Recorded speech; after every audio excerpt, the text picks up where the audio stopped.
ನಮಸ್ಕಾರ ಸ್ನೇಹಿತರೆ, ನಾನು ನಿಮ್ಮ ಕಾವ್ಯ. ಇವತ್ತಿನ ವಿಡಿಯೋದಲ್ಲಿ ತುಂಬ ರುಚಿಯಾದಂಥ ಸೊಪ್ಪಿನ ಸಾಂಬಾರು ಹೇಗೆ ಮಾಡೋದು ನೋಡೋಣ.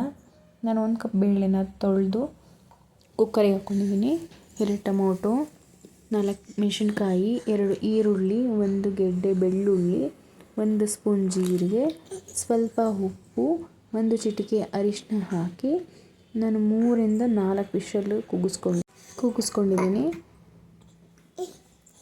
ವಿಷಲ್ ಬಂದಿದೆ. ಇವಾಗ ಓಪನ್ ಮಾಡಿ ಬೇಳೆ ಚೆನ್ನಾಗಿ ಬೆಂದಿದೆ. ಈ ಬೇಳೆ ಜೊತೆನೇ ನಾನು 4 ಕಟ್ಟು ಸೊಪ್ಪು ತೊಗೊಂಡಿದ್ದೀನಿ.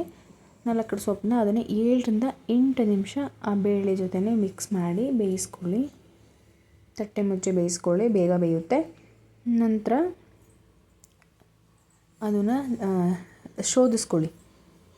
ನೀರು ಬೇರೆ, ಬೇಳೆ ಮತ್ತು ಸೊಪ್ಪು ಬೇರೆ, ಹಂಗೆ ಶೋಧಿಸ್ಕೊಂಡು ತಣ್ಣಗಾದ ಮೇಲೆ ಮಿಕ್ಸಿ ಜಾರಲ್ಲಿ ತರಿಯಾಗಿ ರುಬ್ಕೊಳ್ಳಿ.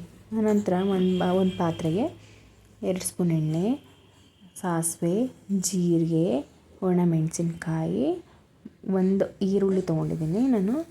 ಅದನ್ನು ಬ್ರೌನ್ ಕಲರ್ ಬರೋವರೆಗೂ ಫ್ರೈ ಮಾಡಿ ನಾವು ರುಬ್ಬಿಟ್ಕೊಂಡಿರ್ತೀವಂಥ ಸೊಪ್ಪು ಇದೆಯಲ್ಲ, ರುಬ್ಬಿಟ್ಕೊಂಡಿರೋ ಸೊಪ್ಪು ಅದು ಮತ್ತು ಬೇಳೆ ಬೇಯಿಸಿದಂಥ ನೀರನ್ನ 2 ಮಿಕ್ಸ್ ಮಾಡಿ ಒಗ್ಗರಣೆ ಕೊಟ್ಟಂತಹ ಪಾತ್ರೆಗೆ ಹಾಕ್ಕೊಂಡು ಚೆನ್ನಾಗಿ ಮಿಕ್ಸ್ ಮಾಡ್ಕೊಳ್ಳಿ. ಉಪ್ಪು ನೋಡ್ಕೊಳ್ಳಿ. ಈ ಟೈಮಲ್ಲಿ ನನಗೆ ಉಪ್ಪು ಕಡಿಮೆ ಇತ್ತು, ನಾನು ಸೇರಿಸ್ಕೊಂಡಿದ್ದೀನಿ. 1 ಕುದಿ ಬಂದರೆ ಸಾಕು.